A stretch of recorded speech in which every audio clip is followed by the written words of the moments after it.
p.m. Central Daylight Time. At 5:05 p.m. Central Daylight Time, National Weather Service meteorologists detected a severe thunderstorm capable of producing half-dollar-size hail and damaging winds in excess of 60 miles an hour.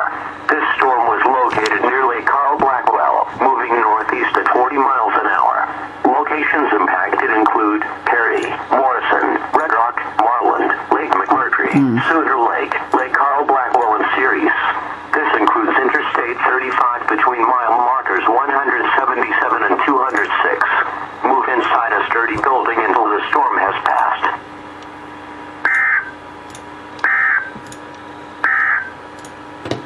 The following is a special weather statement. At 4:46 p.m. Central Daylight Time, strong thunderstorms are along the line extending from Glencoe to Mulhall, moving northeast at 40 miles an hour, favorable for the development of severe weather, including tornadoes, large hail and damaging winds, and in close to the Wash area.